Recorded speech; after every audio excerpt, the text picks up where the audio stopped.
Hi everyone and welcome to Module 4 of CAT 125R. Before we get started with the material for this week's introduction, there are a couple of things that your TAs and I wanted to make sure that you are aware of. So the first thing is that we want to make sure that you all have access to a webcam and microphone for your weekly section meetings. If you have a computer that doesn't have a working webcam or mic, remember that you can use the Google Hangouts app for your smartphone or tablet. And if that's not an option for you, try to think about what other resources are available to you, either on campus or your local library. And if you're still really stuck, make sure to let me know right away if you're having a hard time finding a working webcam and microphone that you can use on a regular basis.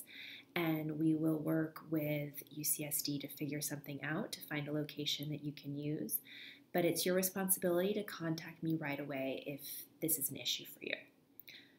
The second reminder is that we want to make sure that you're all watching the required lectures each week. These are the Zaption tours most often in the modules, and you need to click through those links to watch the video and complete the questions for each video each week. Your TAs and I can see those answers, and we take a look at those answers each week, and that's how you get credit for completing the viewing. And that is a graded part of the course, so you want to make sure that you're staying on top of those. So let's get started with our discussion of the writing assignment that you're working on right now. So you're working still on the personal statement with peer review and revision this week. And in one of your lectures this week, Professor Losh goes over some basic questions for engaging with publics. And these are the 4 questions that she talks about. What is the message? Who is behind the message? Who is the audience for the message? What is the message intended to accomplish? So I thought what we would do this week is take a look at these 4 questions and think about them as tools that you can use as you are reading your peers' work and as you're thinking about revising your own work. So I want to apply these 4 questions to the personal statement so you can think about them as you're revising. So the first question, what is the message?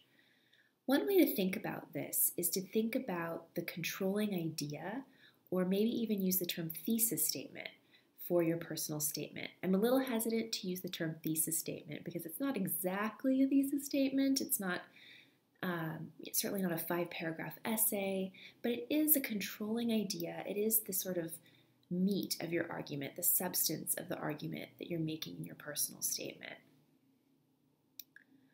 Let's look at a couple of examples from past CAT 125 personal statements.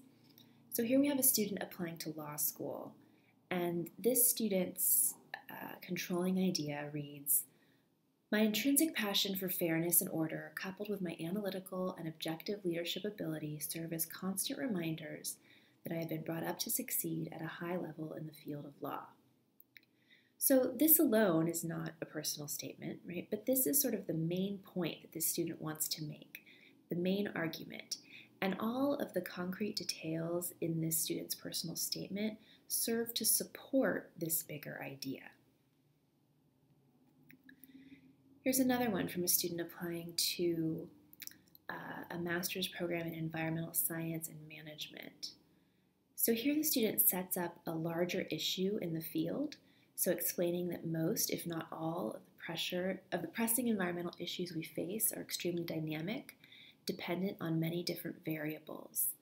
So this student sets up this issue of the interdisciplinarity of the field and of the problems that exist in the field, and goes on to explain that he's a great candidate for this particular program because he has that interdisciplinary background and that he's confident that that background will help him succeed in the program.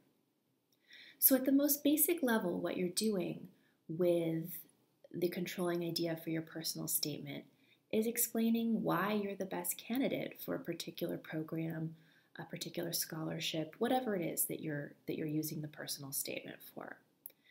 So if you don't already have a sentence or a series of sentences like these in your personal statement, consider drafting one.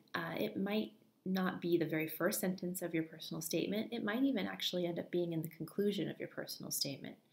But you want to have it in mind as you're writing and revising so that you can have it as a check on yourself as you're thinking about, do I want to include this particular detail?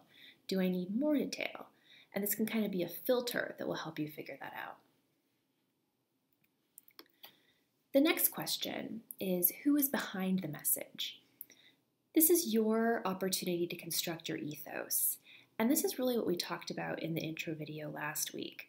So we won't talk about it too much again this time, but remember that the way you're going to construct your ethos, because you really have just this one confined document, to do that is to use concrete detail from your experience.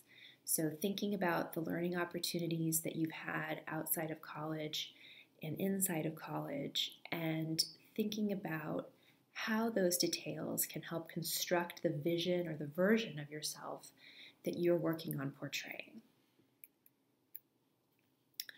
The next question is, who is the audience for the message? Now, the personal statement is kind of a unique piece of writing in that you can have a pretty clear and defined sense of who your audience is, which isn't always a luxury that we have when we're communicating to publics. So you want to make sure that you research the individual programs and institutions to which you are applying. So let's take a quick look at how you might do that. I'm going to pull up here the homepage for the UCSD Computer Science and Engineering program. So let's pretend that this is the program you're interested in applying to.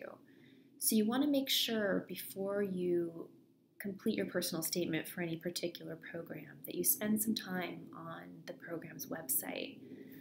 You can start here looking at the Graduate Education tab, reviewing courses that are required, looking at graduate student life, seeing if there are any particular initiatives or programs that you're interested in. You can check out admissions requirements to see if there's something in particular that you want to focus on in the personal statement. And then a really important thing that you want to make sure you do is check out profiles of folks who are in the department, so especially faculty, and maybe if they have profiles of graduate students as well. So here we can see faculty profiles. You could scroll through, read up on the individual faculty, so you get a sense of what research is going on in the program and if there are particular faculty members that you think you'd be especially compatible with, especially that you're especially interested in working with. So let's get back to our slides here. Again, so you want to make sure that you've done that research, that you have a sense of who the audience is for the personal statement, so you can then take advantage of that knowledge and tailor your personal statement for that particular audience by showing them that you have a sense of who they are and that you know that you're the best match for that program.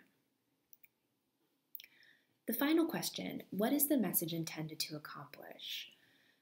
So the personal statement, again, it's a kind of a unique document in that you're both informing your audience and you're persuading them.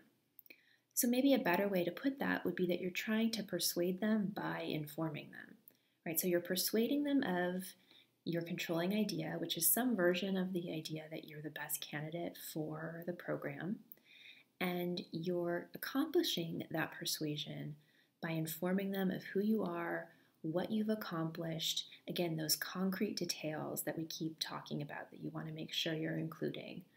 You're informing them of your accomplishments through those concrete details.